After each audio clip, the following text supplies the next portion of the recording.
Morning. I want to say thanks to Ellie and to the Content Israel group for having me here. It's a big honor.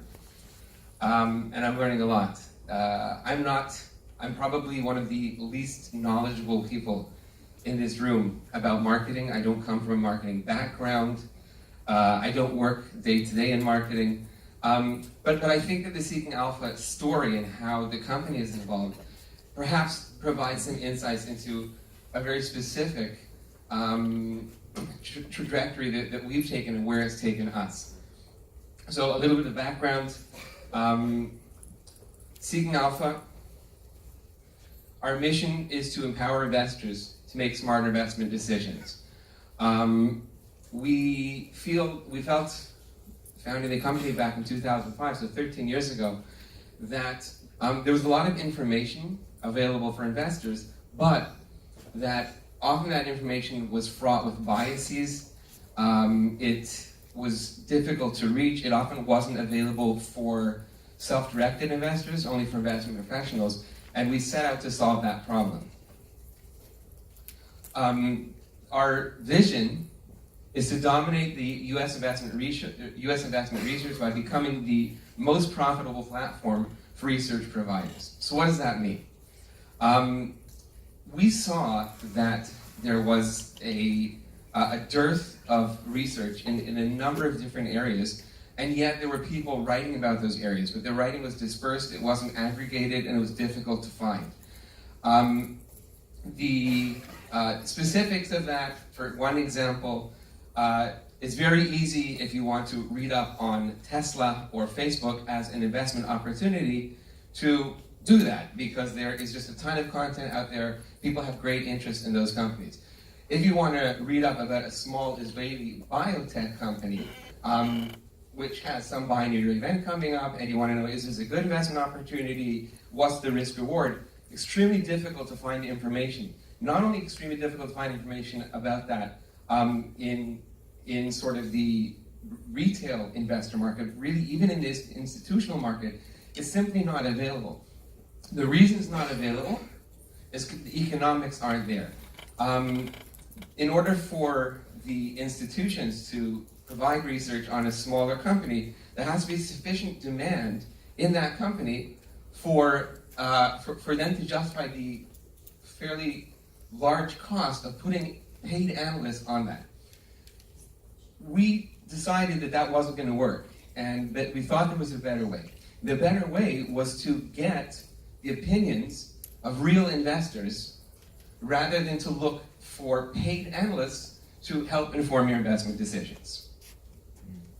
So this is just the sort of obligatory TAM of why we thought this was an attractive opportunity.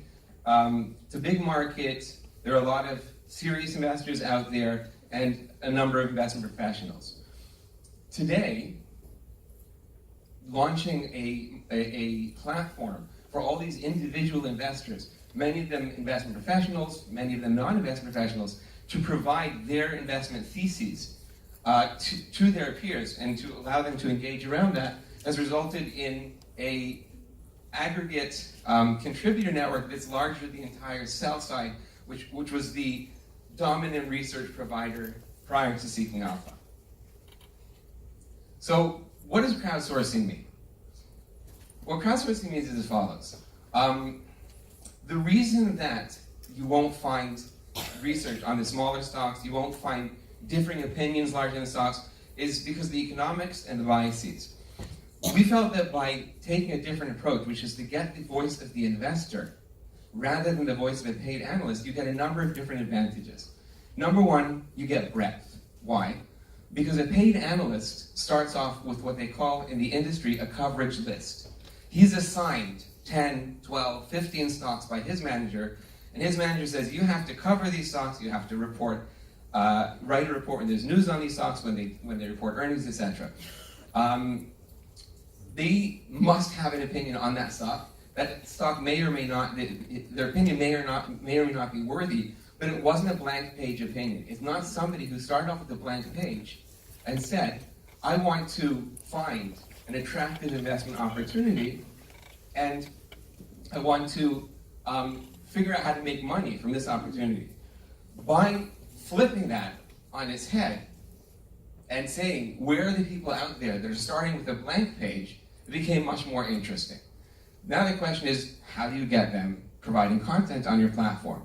Well, for us, it was a question, we'll get to this in a moment on the slide, but it's a question of there has to be something in it for them. And I'll go into more detail in a moment about what the in it for them is. The second advantage of crowdsourcing, quality of knowledge. You're often getting industry experts. A paid analyst is a paid analyst. He's a very smart guy, but he might not work in the industry, live in the industry. He might not know the management of the company, etc. A lot of the people, if you can expand outside the paid analyst network, the quality of knowledge can be much higher. Discussion surfaces better results. By doing that, you encourage other people to jump into that discussion, and we have very specific approaches as to how we do that. But most of the content that we publish has massive discussions around it, and those discussions are generally populated by people who are often as knowledgeable or more knowledgeable than the person who created the content in the first place, which is extremely compelling. And I often say that people will say, sort of as a pejorative, the comments on an article are often better than the article itself.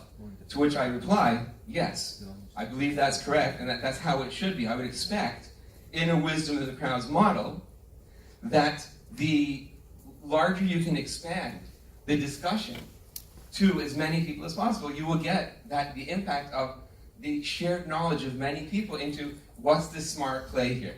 And finally, it's real time. You have people who, because their day job is to think about where they can invest their money, they're reacting in real time and they're engaging with others in real time. So, as I said before, in order for all this to work, and in order to get your audience, as a publisher, creating content for you, you really have to ask, what's in it for them? What's in it for the contributors? Contributors want influence, feedback, connections, client leads. If you can somehow provide them with a much larger audience than they got without you, then they're very willing customers. What did that mean for us, specifically? And this is, I think, a lesson whenever you want to get people to share free content with you because you have a purpose in that content. We made it absolutely friction-free for them. We reached out to people, this was in the early days, we reached out to people who we discovered via Google, via blog networks, etc., and said, hey, you're already publishing your stock theses and your investment theses. How about if we just lift it from your blogger.com site and we republish it in Seeking Alpha, and we can help you reach much more people with a really attractive author profile with links back to your business, and you don't have to do anything. You don't even have to think about it. We'll do it all for you as long as you give us our permission. And perhaps surprisingly, most of them said, yeah, I'm in. The notion of, at the time, of making money through content creation on the web wasn't a thing yet.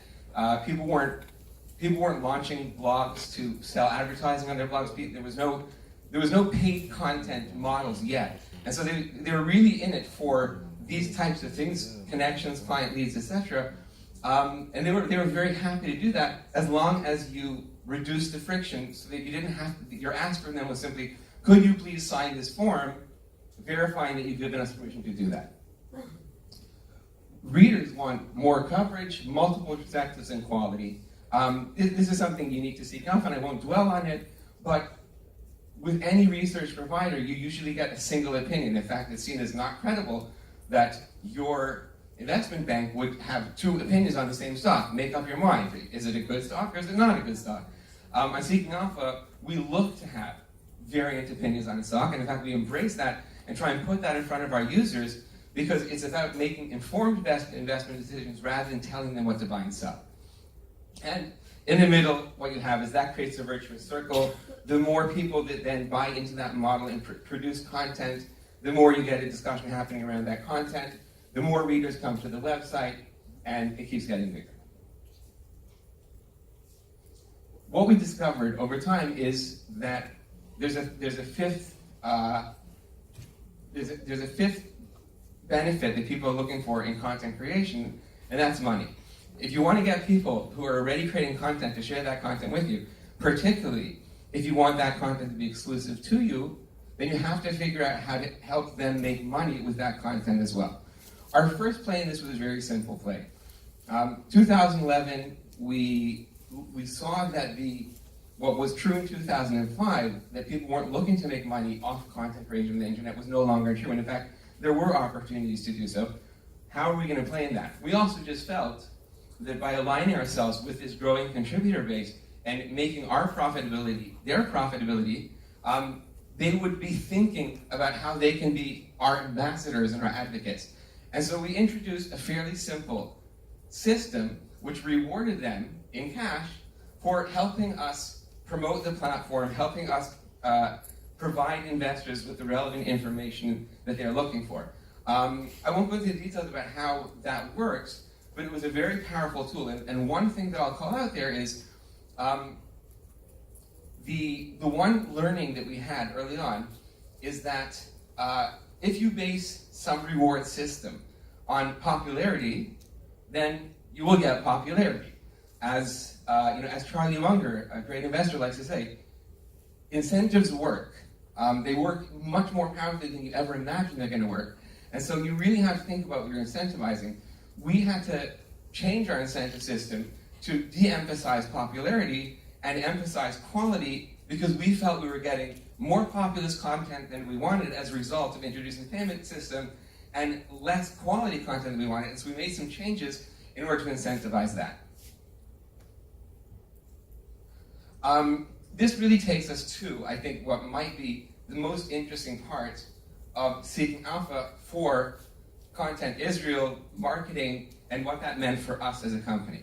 So we, in the mid-2012 to 2015 period, started to realize that as a publisher, unless you can figure out how to get your users actually paying you for your product, you're kind of doomed in a popularity race, because the content that monetizes the best, if all you're doing is selling advertising against that content, is popular content. It gets tons of eyeballs. We had this aspiration to cover all of these smaller stocks, and we were doing an awesome job of that, but the number of people who read that versus the number of people who read yet another article on General Electric is very small, and advertisers who pay for the ad space on those articles are largely indifferent to those types of questions. So they won't bonus you for something that's, well, this delivered a lot of value to investors and therefore we wanted more.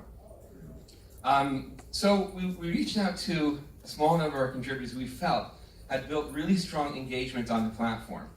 And we said to them, let's suppose we gave you a canvas, and you could build a private community on Seeking Alpha and charge for membership into that community. What types of things would you do? First of all, are you interested? And second of all, what types of things would you do that you're not doing today on the platform?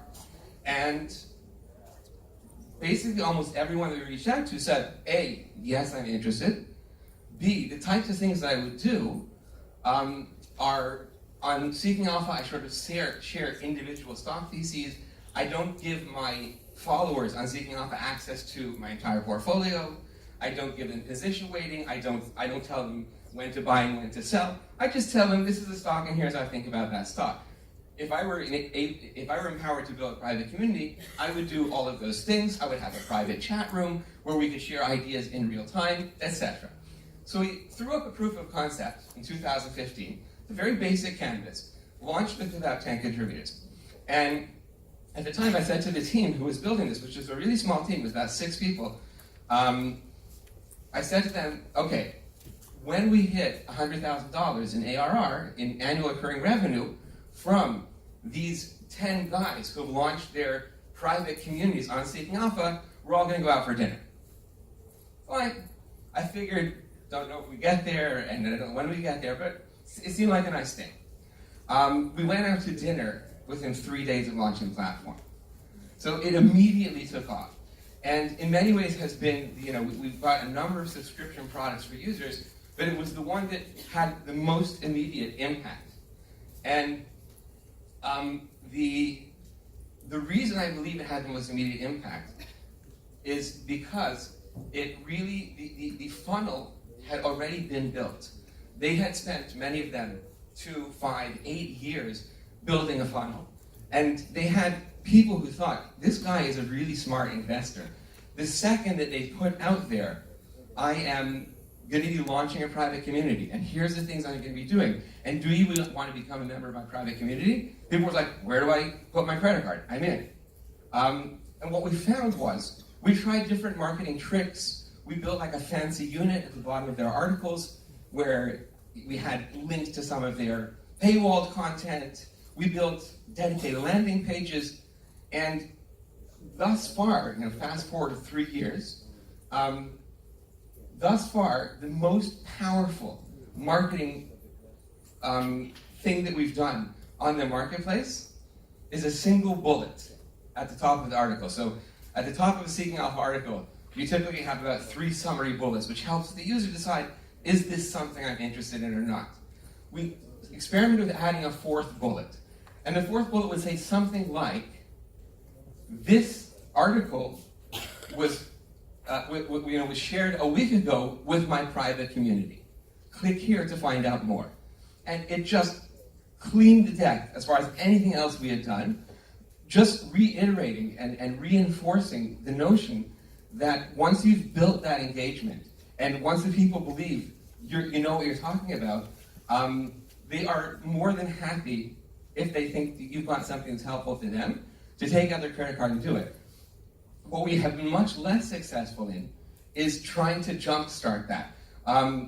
When we have somebody who we think is good, and take a step back, one of the concerns before launching the marketplace was, hey, all these guys were just content creators for our free platform. We don't want our public platform to suddenly die. That's the freemium that leads into all of this. How are we not going to stop them from putting 90% of their effort into now their paid communities, and suddenly our best guys will really be taking down the amount of time they spend on free Seeking Alpha? I said, I hear that, but I'm not really concerned about it, because I think it'll become apparent to them quickly that that is in fact the lead funnel. The lead funnel is that engagement they create, and that's how you keep bringing new people into the community. What we actually found was that not only did their participation in the free part of Seeking Alpha not go down, it went up substantially, to the point where today we have 160 contributors that have now launched these private communities, and they account for 25% of all of the content published on free Seeking Alpha, even though they're a much smaller number of our overall contributor base, which is almost 4,000 people. So they are hardcore producers for the free Seeking Alpha, largely because they realize that if you want to keep getting that flow of customers, you really have to engage in a much earlier stage. So what we found was we were not able to jumpstart that process. And I think this is a problem that most investment newsletters suffer, is that you're trying to take a person from 0 to 100. And there's obviously different tactics to that. I think we have the blessing of being a publisher with a very specific model. And so for us, it wasn't particularly challenging. It wasn't particularly challenging to create that funnel, but we haven't succeeded in, for example, taking people through a funnel in which that funnel somehow sells you on a service where you don't know the person yet who's running that community. It's been incredibly important for the buyers to know, who is this person and why should I trust him? And unless you've taken the time to build that trust through giving them that free content experience, they don't get there, and if they do, they don't stick around. So this is the investor marketplace. This, is a sample of the landing page. We allow each contributor to create their own pricing, their own value proposition. We help them with some of the wording. The fact that you know investments doesn't necessarily know you know how to describe the value proposition of what you have. So they needed a little bit of hand-holding there. And this is the growth of the marketplace. We launched in 2015. This slide is unfortunately a little bit outdated, but it's kind of been straight line or even exponential growth since then. And really, we've done very little to fuel that growth. We've done a few marketing experiments in between. We've mainly just supported the group of people that are doing that. But by creating that free engagement, and then leveraging that free engagement to drive a business, I think that's what got us there. Thanks for listening.